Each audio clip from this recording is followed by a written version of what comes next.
मिनाहिल से भी माफी मंगवानी चाहिए, क्योंकि दोनों बराबर के कसूरवार हैं। नहीं, मैंने उसको कल तक जितने हैं आपकी वसातत से मैं कह रहा हूं कि वो भी माफी मांगे। मुझे कुछ लोगों ने इतने बेहुदा कमेंट कर दिए, देखें उसका किरदार, वो मुनाहिल का और अल्लाह का मामला है। निगार चौधरी मेरे लिए बड़ी, इस वीडियोस के बाद बड़ी ऑनरेबल हो गई हैं। मैं उनका मद्दाह हो गया हूं, मैं उनको सलूट पेश करता हूं कि आप निगार बड़ी जबरदस्त अदाकार है, आपको शोबिज नहीं छोड़ना चाहिए।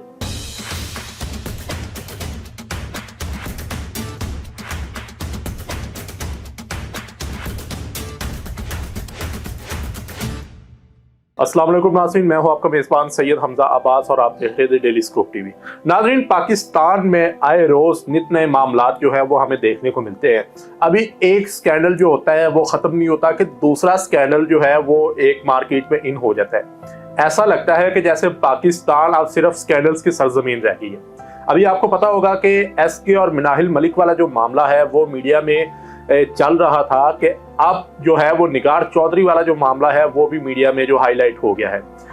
निगार चौधरी के घर से मंशियात पकड़ी गई हैं और उनके शौहर को जो पुलिस ने हिरासत में लिया है, जिसके बाद निगार चौधरी खुल के मीडिया पे आई है और पुलिस वालों के खिलाफ जो है वो अपनी एक मुहिम का आगाज किया है कि किस तरह पुलिस वालों ने ये सब मामला जो है वो फेक बना के मेरे शौहर को ट्रैप किया।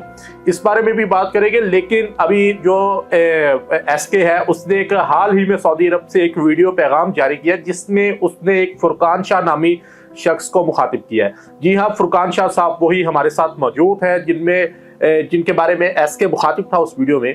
तो फुरकान शाह साहब से जानेंगे कि उस वीडियो का मामला है क्या, क्यों बनाई गई, उसके पीछे क्या वजह थी और फिर निगार चौधरी वाले मामले में क्या लेटेस्ट अपडेट है, वो सारी जो है इस वीडियो में आप जानेंगे। अस्सलाम वालेकुम शाह साहब, बहुत शुक्रिया आपका टाइम देने का। साथ शाह साहब, एसके वाली एक वीडियो हमने देखी है, ठीक है, एक वीडियो पैगाम है जिसमें आपका नाम मेंशन किया गया। सऊदी अरब से वो वीडियो बनाई गई है, कौम से माफी मांगी गई है। ऐसा क्या किया है आपने कि उसको ये वीडियो बनाने की जरूरत पेश आई है, और क्या आप समझते हैं कि आप माफी मांगने से कौम से तो ये मामला ठंडा पड़ जाएगा या खत्म हो जाएगा? मैं समझता हूं कि अल्लाह ताला की मदद के साथ अल्लाह तबारक व ताला ने मुझे कामयाब कर दिया।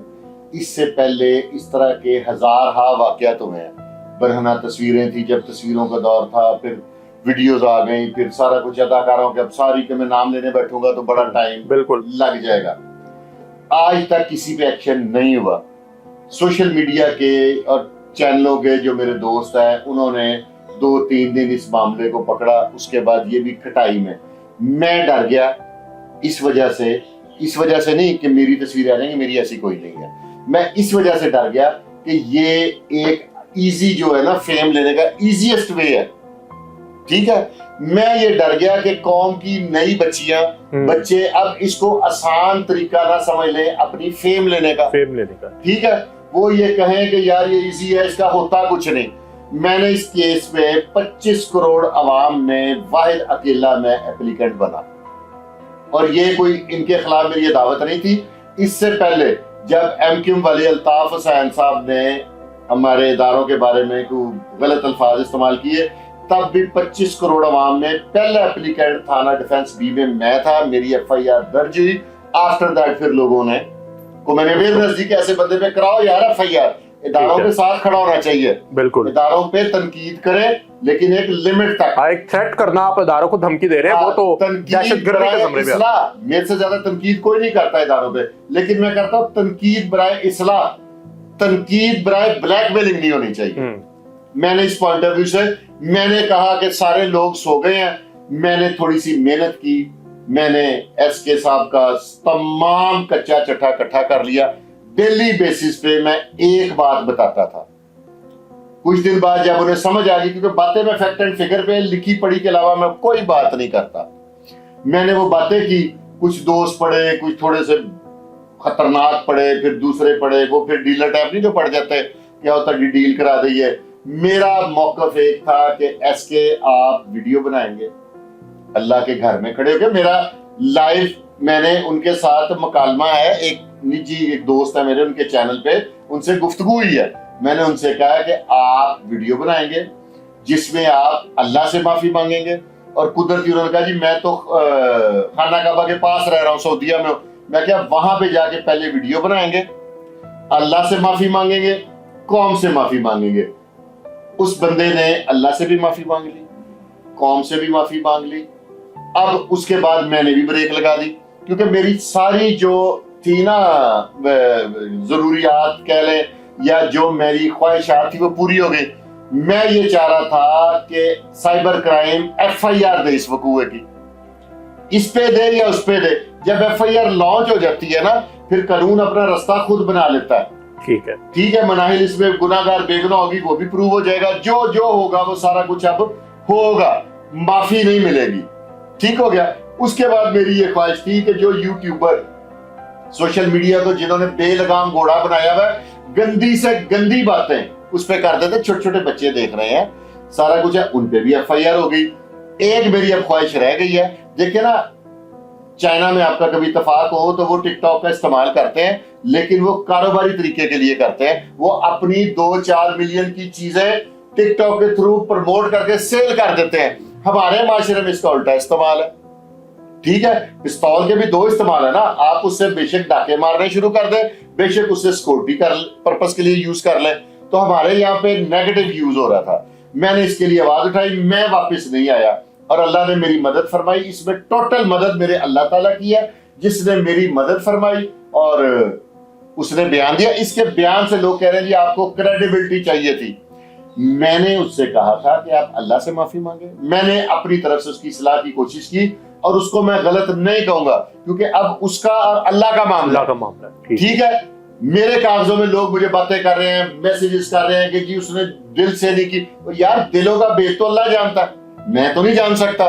उसने अल्लाह से माफी मांगी, मेरे लिए काफी है। और मैंने जो उसने मेरी कौम से माफी मांगी, उसका मेरा पर्पस ये था कि कौम के नौजवानों को ये अवेयरनेस हो कि इस तरह के लोगों के भी घुटने लग सकते हैं।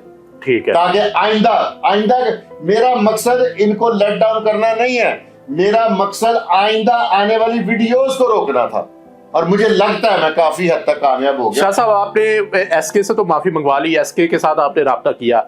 इस मामले में जो दूसरी आप कह लें कि पार्टी है मिनाहिल मलिक, SK का ये भी तो कहना है कि वीडियो मैंने नहीं लीक की, मिनाहिल ने लीक की। अगर हम कुछ वीडियोस देखें तो उसमें आपने शायद देखा होगा कि मोबाइल मिनाहिल का है, उससे खुद पकड़ा हुआ है और वो वीडियो बना रही है।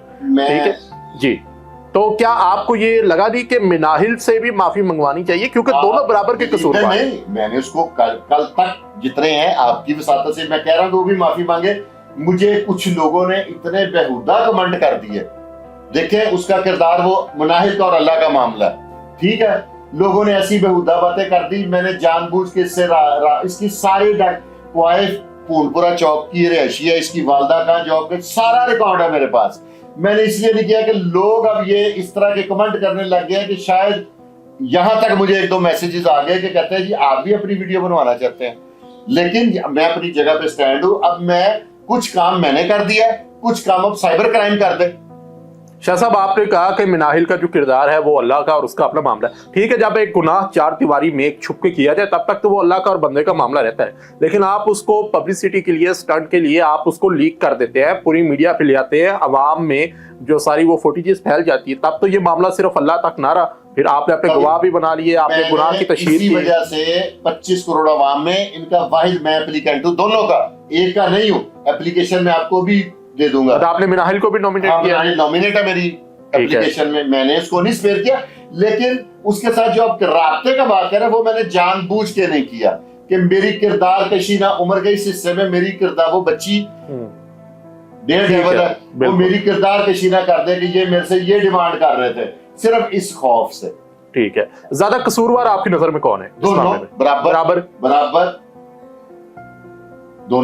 दोनों को सजा मिलनी चाहिए। बिल्कुल बराबर आप समझते हैं कि कसूरवार है दोनों? इदारे का काम है। पहले दोनों एक दूसरे को मिले हैं, उसने समझा ये बहुत अमीर है, औरत की सोना कमजोरी है, जिस मर्द ने आधा किलो सोना पहना औरत उसमें वैसे ही मर जाएगी कि मुझे बीच में से, हमारे यहाँ पे तो तोला बड़ा महंगा है ना, तो उस वजह से वो अट्रैक्ट होगी। उसने उसको खाना चाहा, उसने उसको खाना चाहा, वो दो में भूखे निकले, दोनों भाग गए। अच्छा शाह साहब, अब ये इस मामले में तो चले कानून अपना जो रास्ता है वो बना लेगा, हम निगार चौधरी वाले मामले की तरफ आते हैं। ठीक है, हाल ही में पुलिस ने रेड की मंशियात जो करोड़ों की लागत की थी। ठीक है, इतने इतने बड़े बैग, मैंने वो वीडियो देखी है जिसमें वो मंशियात भरी हुई थी। क्या आपको लगता है कि इतना हाई नेटवर्क था निगार चौधरी का या उसके शोहर का ठीक है, क्योंकि इतनी बड़ी मंशियात तो फिर आपको, या तो आपका कोई बहुत बड़ा इंटरनेशनल आप ड्रग डीलर है, तो फिर तो आपके पास समझ में आती है कि करोड़ों की है। आपका अगर शोबिज में ताल्लुक हो ना, तो आपने कैमरा बंद करके किसी भी आर्टिस्ट से पूछना है जाती ताल्लुक में, वो आपको बताएंगे कि ये स्पीडी साहब जौन से है ना, इनको क्रेडिट जाता है, कोई गोली है जिसको खा के लोग, मुझे उसका नाम नहीं पता, डांसिंग पिल कहा जाता है शायद वो नाचते हैं जो, वो सिर्फ नाचते नहीं, उसके और भी काफी फंक्शन है। ठीक हो गया। तो वो उसको लाहौर में इंट्रोड्यूस कराने वाले ये अमार भट्ट उर्फ स्पीडी हैं। अच्छा, ठीक है, मैं आपको विदाउट कैमरा 50 लोग मिलवा दूंगा जो ये बात कहेंगे कि ये स्पीडी साहब ये पिल्स इंट्रोड्यूस कराने वाले हैं। मतलब पार्टी कल्चर ही लाने वाले वो हैं, आप ये कहना चाह रहे हैं? वो हैं। ठीक है, तो इतना पुराना जो इनका नेटवर्क चलता आ रहा है, फिर इसका मतलब आप समझते हैं कि इनके जो ताने बाने हैं वो इंटरनेशनल माफिया के साथ भी मिलते हैं? डेफिनेटली है, वो सुना है कि नेशनल भी है, किसी और मुल्क के भी। अच्छा जी, ठीक है, तो इन्होंने, लेकिन निगार चौधरी मेरे लिए बड़ी, इस वीडियोस के बाद बड़ी ऑनरेबल हो गई हैं। मैं उनका मद्दाह हो गया हूं, मैं उनको सलूट पेश करता हूं कि आप निगार बड़ी जबरदस्त अदाकार है, आपको शोबिज नहीं छोड़ना चाहिए। मैं आपको एक मशवरा दूंगा, इन्होंने ऐसा एक्ट किया कि हर बंदा मजबूर हो गया कि यार ये औरत के साथ जुल्म हो रहा है। देखिए ना, ये आर्टिस्ट अपनी एक्टिंग का यूज किया है, एक्टिंग स्किल्स का यूज किया। अदाकार है, इतनी अच्छी अदाकारा मुझे नहीं लगता कि पाकिस्तान में कोई और होगी। ये बड़ी जबरदस्त और बड़ी A+ अदाकार है जिनका नाम निगार चौधरी है, और इन्होंने अपनी एक्टिंग से कई लोगों को साबित कर दिया कि हम बेगुनाह हैं। और मेरी एक मुबैना इतला के मुताबिक 2 दिन तक ये इंटरव्यू नहीं देंगी। 2 दिन बाद ये होगा कि ये कहेंगी कि हम, पुलिस ने मेरे खामन को छोड़ दिया, अब मैं पुलिस के खिलाफ बात नहीं करूंगी। तो शाह साहब, क्या वाकई फिर आप समझे कि इसका खामन छूटने वाला है? क्योंकि बनता तो नहीं है, हालात बन गया ना। आप ये देखें, जो पुलिस ने एक विंग बनाया है ना, NIU, उसके जितने अब तक अफसर आए हैं सबके ऊपर मतनाजा होगी सबकी शख्सियत। उसका ये मतलब नहीं है कि सारे अफसर ही गंदे थे। जो ड्रग्स को NIU डिपार्टमेंट का काम है, सिर्फ ड्रग्स को उन्होंने एंटी नार्कोटिक्स कह लें। ठीक है, ये इतना तगड़ा माफिया है कि इन्होंने सबके घुटने लगवा दिए। और मौजूदा जो क़यादत है, इसके भी आपको लगता है कि ये लगवा देंगे? लग गए हुए हैं, कोई किसी का फोन नहीं उठा रहा। मैं सुबह से फोन कर रहा हूँ कि मुझे को अपडेट दे, तो और घुटने कैसे लगे? तो सर, फिर आपको जरूरत ही क्या थी कि आप इस तरह के रेड करें या इस तरह के मामलात को अपने हाथ में लें, जब आपको पता है एट द एंड हमने झुकना है? अपनी की हुई गलती में खुद फंस गई है। कैसी गलती? पुलिस ने रेड करके नारकोटिक्स बरामद की उसके घर से। ठीक है, प्लेस ऑफ अकरेंस उसका घर बना ना जय वकुआ, पुलिस ने जय वकुआ बना दिया थाना वादत कॉलोनी की वादत रोड को। ठीक है, वहां से पुलिस फंस गई। वो एक पॉइंट को लेके वो ऐसी, और इसका जो स्क्रिप्ट राइटर है ना, जिसने ये स्क्रिप्ट लिख के दिया है उसको, निगार चौधरी साहिबा को, तो वो भी बड़ा कुछ जीनियस आदमी है।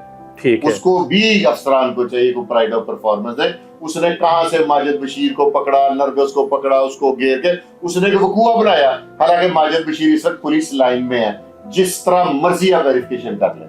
अच्छा सर, पुलिस जो खुद बड़ी चालाक है, जो शको शुबात वाले मामलात होते हैं उनको क्लियर करने में, तो आप क्या समझते हैं पुलिस से इतनी बड़ी गलती कैसे होगी? बस हो गई ना, वो लोग होते हैं ना ओवर कॉन्फिडेंट। किस चीज को कहते हैं ओवर कॉन्फिडेंट होकर उनको ऐसे दे लेने की, उनको नहीं पता था कि इतनी बड़ी अदाकार है इसके पीछे। मैं तो बड़ा इंस्पायर हुआ हूं, तो मैं ये सोच रहा था कि जिनकी बंदों को इस तरह का जायज नजायज कारोबार है, उन्हें बड़ी अदाकारों से शादी करनी चाहिए ताकि उनको बचा लेंगी। तो शाह साहब, अब आपके कहने का मतलब ये है कि निगार चौधरी वाला जो मामला है ये 2-3 दिन में वैसे ही खत्म हो जाएगा? इसका मुझे लग रहा है, लेकिन आपने टेंशन नहीं लेनी।